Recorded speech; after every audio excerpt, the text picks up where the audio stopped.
2008, I was in real estate. The market crashed, so I just was able to just hop in and get a real job. Drove a yellow cab. It was super exciting. I did that for 3 years. Uber came out, so I started driving for Uber. I was a CPS technician, child passenger safety. So I connected the dots. Uber's not doing it. The black car industry, no one is doing it. And of course, taxis don't provide, right? When I started, I had no clue how to install a car seat, dude. I saw the Need. market for it, right? And the riches are in the niches. I had that vision, and I stuck with the vision, even though at that point it was dumb. Airport transfers, car seats, pre-installed. That's like you gotta be on something. Welcome back to New York's Business Podcast. My name is Jacob Restituto. I'm the host and owner of Restituto Media, a full-service photo and video company here based on Long Island. And today I'm with Nelson Nigel from Kid Moto. Really looking forward to this conversation. As a father myself, Okay. when I heard about your company, I found it really unique. And actually, it really hit home because it's a problem that I've experienced before myself. So I'm looking forward to hearing the story behind your business and hearing about you personally as a business owner. So thank you so much for taking the time to come on. Jacob, thank you for having me. I appreciate you, man. My pleasure. So, Appreciate you. for people that aren't familiar with you and your business story, can you introduce yourself and introduce your business and tell me the story behind it? My name is Nelson Nigel. I'm the founder of Kid Moto Technologies, and I started in 2017, and we're operating in 63 cities across America. It's fabulous. We're providing a service for an underserved segment of the population, and I love it. I just love being a part of it. You said 63? 63 cities, yes. Tell me about what the service you're providing is. The Kid Moto provide is an app, mobile app, competitor to Uber, of course, and we provide pre-installed child car seats for airport transportation because parents, they always, if you go in the port of Miami, right? Like, how do I get, to the cruise line? Because where am I going to put the car seats? And I don't want to travel with car seats because it's bulky and then have to go get a rental car, install the car seats instead of a random car. It's not a good idea. It's cumbersome. It's a headache. Forget about it. And then on top of that, you're traveling with a ton of luggage. I couldn't agree more. I'm very much looking forward to this conversation because like I've been there. I've been that traveling parent with my daughter, and we particularly when she was younger and not walking, and we had the car seat and the stroller. And actually, I'm sorry, we didn't even have a car seat. We were traveling to Florida, which we have family down in Florida, so we knew once we got to Florida, Hmm. we would have a car seat. However, the airline screwed up our flights. They canceled our flights and they said, "Oh, we'll get you. We're at JFK right now. We'll get you on a flight at LaGuardia." Okay, that's fine. How are we getting to LaGuardia? We don't have a car seat. You call a taxi. They don't have car seats. It was a whole situation. Yeah. So I did not know about a Kid Moto at the time. So I wish that I did at the time. So, uh, tell me a little bit more about the business logistics. So how typically how far in advance do you have to book, or can I just is it there in 5 minutes? What's it look like? Oh, it's reservation based. So typically, parents plan their vacations, so they definitely want to know transportation, how to get to and from the airports, and it's kind of like the last thing that they think about. But it could be 2 weeks, it could be 2 years, could be 2 months, uh, but we're not on demand. It's not like you could land in Bozeman and say you're in Big Sky and you can get a car in the next 30 minutes. No. Do you see that being a model that you'd look to adopt in the future, or do you like the reservation-based model? The reservation. No, the reservation base fits our consumer base because parents, they don't typically, uh, you know, land in Fort Lauderdale and say, okay, I need a car with a car seat. No, they don't do that. It's typically, yeah, just it's planned in advance. Yeah. Do you find a demographic for parents that, for example, in New York City, that don't have a car but want to, for example, get in an Uber? Like, is that a marketplace that do you see an option for? And how come can you request, for example, in a competitor like Uber or Lyft, can you request a car seat? Like, what does that situation look like? In Uber, I think Uber they do provide a sort of service like that. I think their seats are being recalled right now though, and they provide sedans with a car seat. So it's kind of like one car seat, and you're hoping that there's a driver.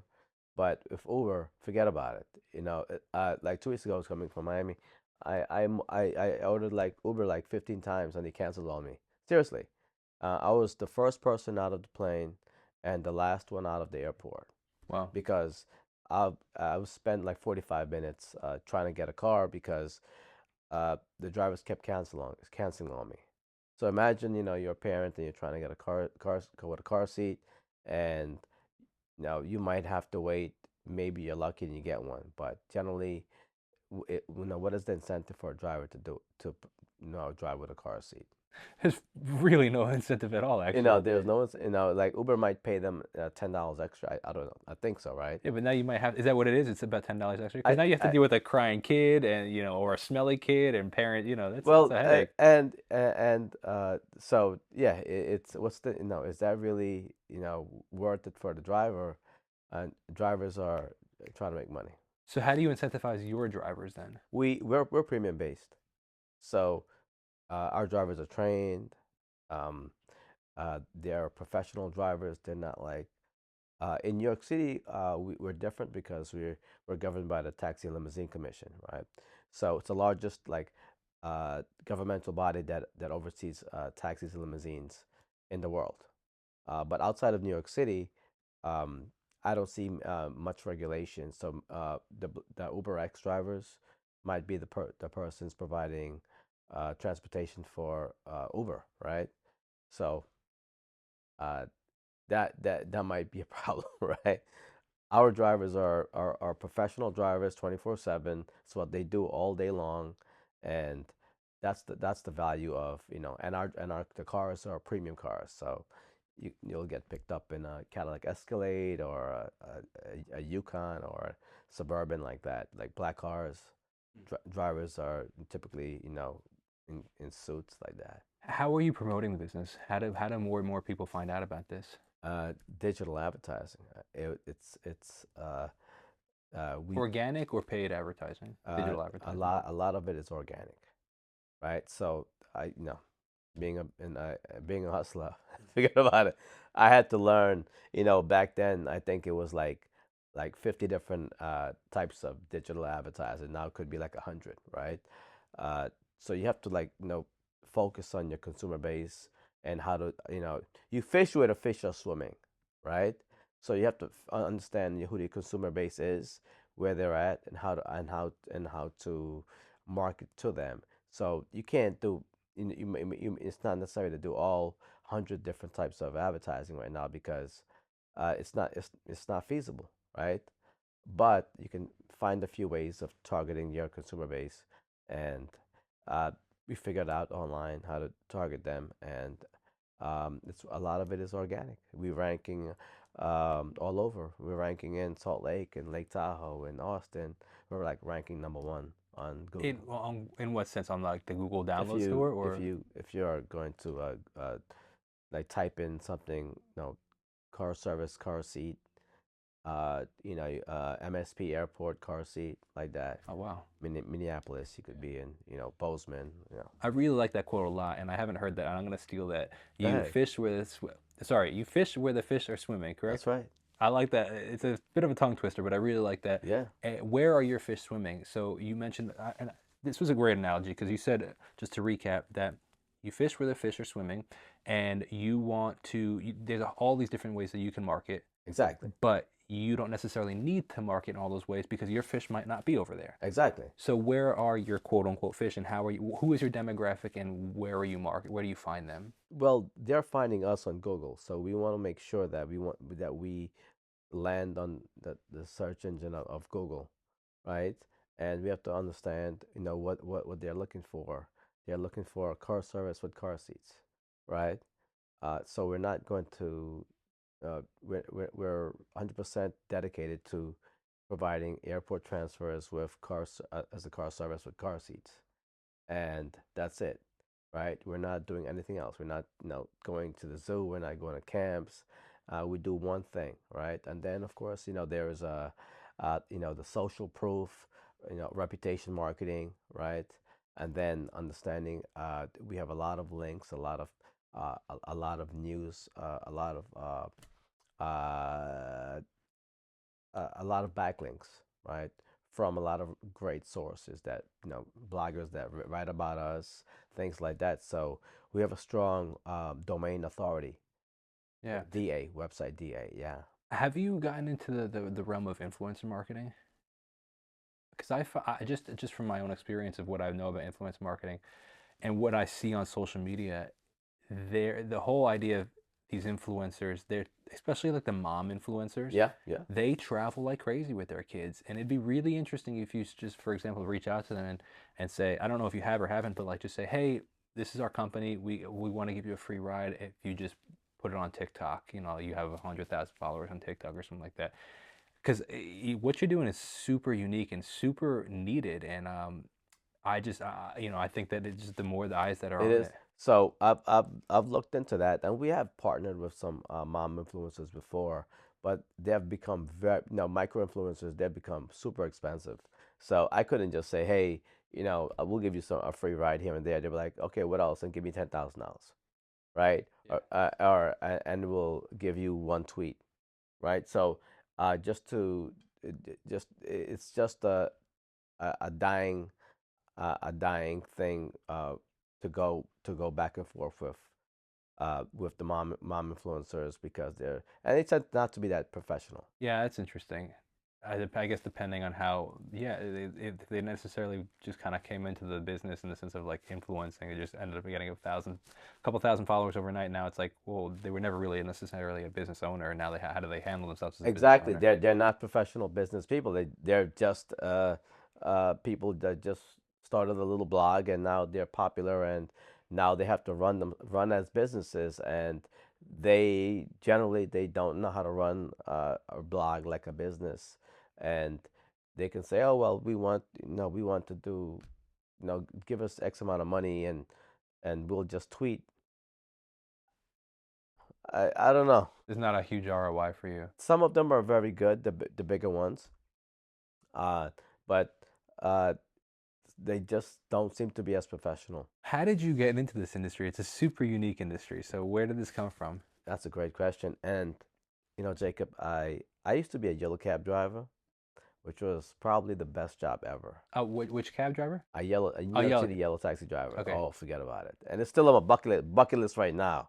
Like I need to go back and drive a cab at least for one day. Dude, it's a beautiful thing, Tell right? me why first before we go into it, because I'm curious about this. Okay, I'm from New York, and I didn't know 99% of New York, right? And when somebody tells me where Astana, Kazakhstan is, I know, or Monte Carlo, or Belgrade, or I don't know, La Paz, Bolivia, right? I can see it in my mind. I know the people. I know a lot of history, right? And just meeting people in New York and the food, meeting people from everywhere, and the food is just phenomenal, right? Like I travel a lot, right? But you can't find the variety of food like in New York City, and everywhere else has great food, but the variety and the people. So being able to drive in New York City, drive everywhere to Sheepshead Bay, Manhattan, the Bronx, forget about it. It's incredible just to visit all these places. I'm from New York, and I probably I went to Brooklyn like twice in my life. You know, it's like forget about it, dude. It's like I went. It's like now when driving a yellow cab. I'm in Borough Park. I'm here. I'm in Bensonhurst. So forget about it. It's incredible. So and the food. So when I first started driving yellow cab, it was mind blowing, and I just love it. Just being able to go and be in Manhattan, downtown, uptown, and it's just a beautiful thing. The food is phenomenal. I couldn't agree more. First of all, on everything you said between, getting, I'm sure being a yellow cab driver has its perks of like you get to Yeah. see the city in a way that you've never seen it before. You get to experience the food you've never experienced before. And one of the things you didn't mention, but I'm assuming based on your personality and my personality, is getting to meet all these different kinds of people. Oh yeah, The absolutely. conversations you must have are Oh unbelievable. yeah, yeah. Well, I'll go back to the first question. I did study design and construction, and I was leading into being a real estate developer. So that design and experiencing the engineering, the design, the architecture in New York City, forget about it. It's like there's no other. Maybe in some cities in China, that with incredible design, right? But New York City has it, but New York City has also the history. Also, if you like go below, below Canal Street, right? It's like that's the old Old world. settlement, right? Yeah. Or in the West Village, right? So like cobblestones and stuff. So that's another part of it. New York City, in terms of the people, forget about it. It's like I hang out with everyone. I told you I have friends from all over. I'm always hanging out with different people, and it's a beautiful thing because where else can you hang out with somebody from you know like just walk into a restaurant, just hang out with some people from a different country, and it's just like beautiful thing. Yeah. I'm surprised that there hasn't been a new podcast style similar to, remember Cash Cab from Can from like 15 years ago? I've heard of that. Yeah. So it was essentially a show where people would get into a cab in New York City, a yellow cab, and it ended up being the cash cab. And the Yeah. driver would ask them questions, and as they drove, if they got the question right, they would make money. So instead of paying for the cab, you could leave with a couple $100. Oh, really? Yeah, it Okay. was All like right. a show on like the Discovery Channel. Okay. All right. I'm surprised there hasn't been like a long form 15, 20, 30, 40 minute interview style cab experience where you get in and say, "Hey, this is part of it. Can I interview you while we're driving?" And then you because you have incredible stories, And I'm sure, That's a good idea. I don't know. Maybe somebody will take it. Maybe I'll do it one day. So okay. So we got a little bit off track. But you said that you were originally so you became a cab driver. You're Yes. driving around. So how did that lead to Kid Moto? Okay. So I drove the yellow cab. 2008. I was in real estate. The market crashed. So I just was able to just hop in and get a real job. Drove a yellow cab. It was super exciting. I did that for 3 years, 3.5, I think. And then Uber came out, so I started driving for Uber, and Uber and some other services, Lyft, and I just kind of like a lot of my friends in law enforcement.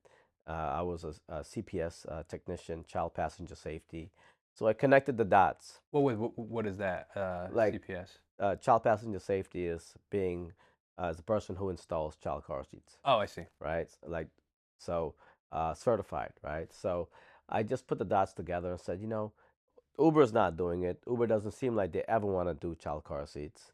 The black car industry, no one is doing it. They hate doing it, right? Like they refrain from doing it, and and of course taxis don't provide, right? Because I drove a taxi, and when I started, I had no clue how to install a car seat, dude. Right? It was like, what is this, right? So I saw the The the need. market for it, right? And the riches are in the niches, right? So I had that vision, and I stuck with the vision, even though at that point it was dumb. It's like I was smoking fentanyl, right? It's not even smoking crack. I'm like smoking fentanyl because A pipe dream. a micro that vision, uh, airport transfers, car seats, pre-installed, right? That's like you gotta be on something, and but it worked.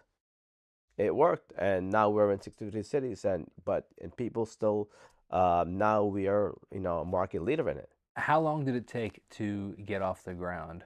First of all, were there any regulations and red tape that you had to go through? There's a lot of red tape.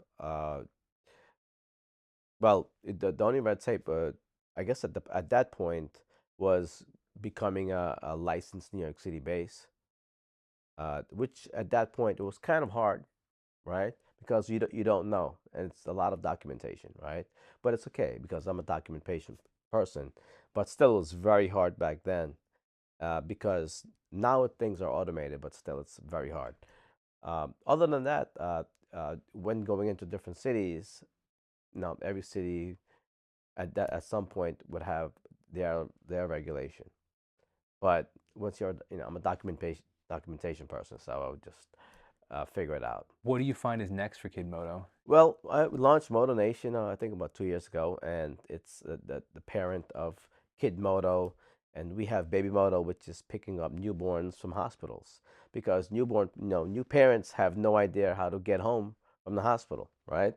So that's a pet project that we have in Orlando, and I could see that being very popular, particularly in cities, like yes, big cities. Like you, for example, like we have our, when we're driving home, we all have cars here. You oh, have to have a car on the island. yes, Our hospital's 40 miles away, right?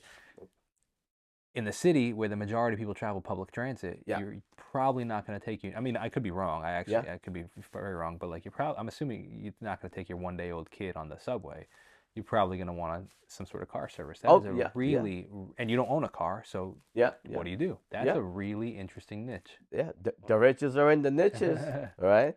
And and we have the Bus Moto, which is the third company, which is more moving into government healthcare logistics, which is my background is public procurement, right? So now it's tapping into a larger consumer base with which is healthcare. What is bus? Can you go a little deeper into what bus moto is?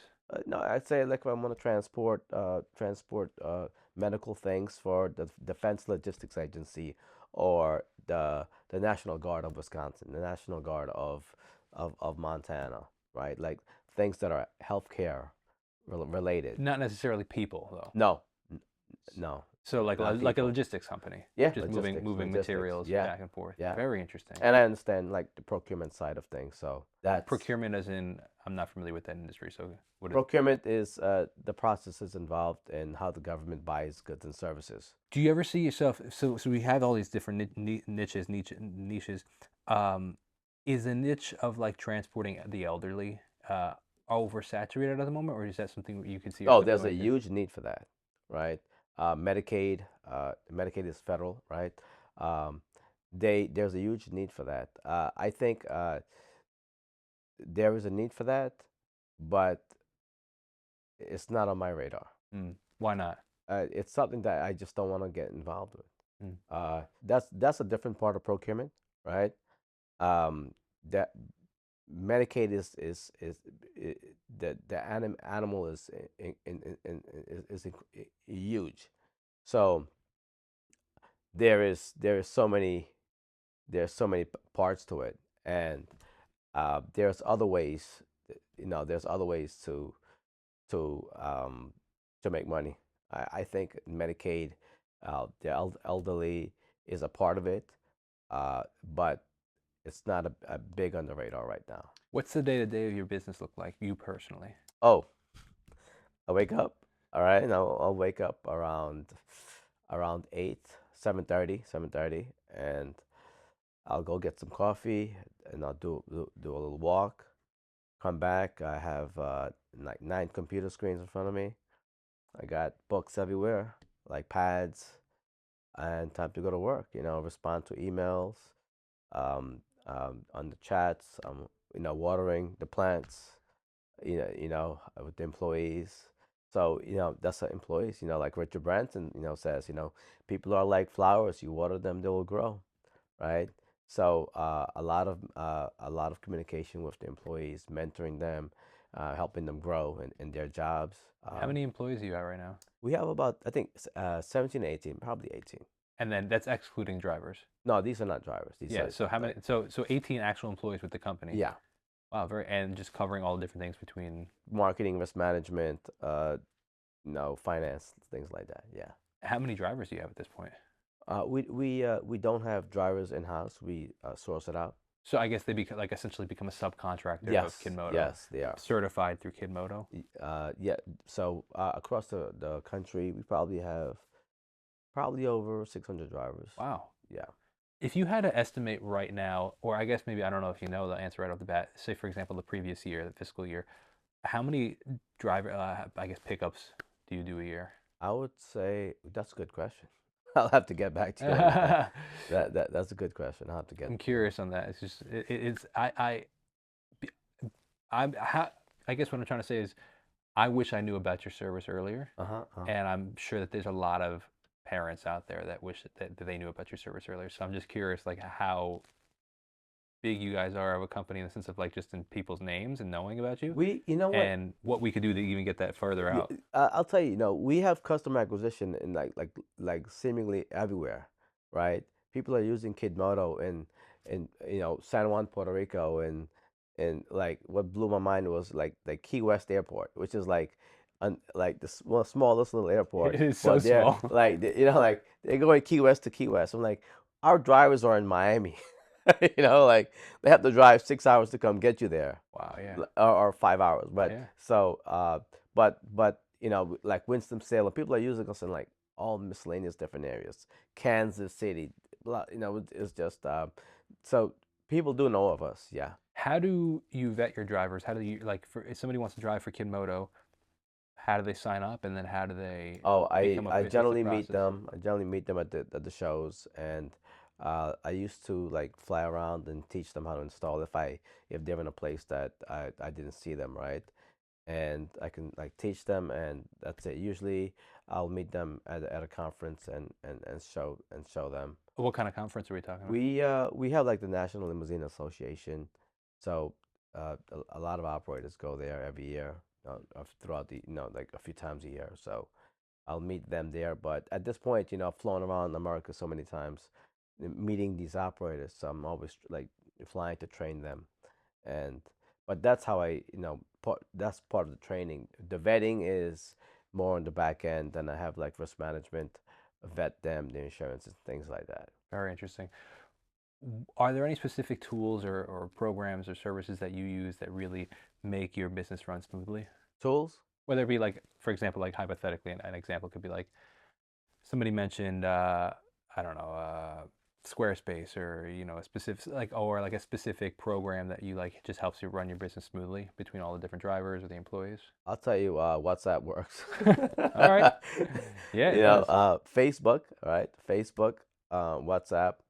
Um, it all depends on we're leading with that question, right? Yeah. There's some, how to make their business run smoothly. Oh, we use a bunch of good software, a ton of good software. Anything in particular that stands out? I'll shout out Parker Conrad, Rippling. What is that? It's a software. That does what? It's an HR software, HR risk management type of software. Very interesting. Incredible software. Okay. Parker Conrad is incredible guy. Zenefits, if you know Zenefits. I don't actually. Oh yeah, it's huge. Okay. He's the founder of Zenefits and the founder of Rippling. Yeah, Very interesting.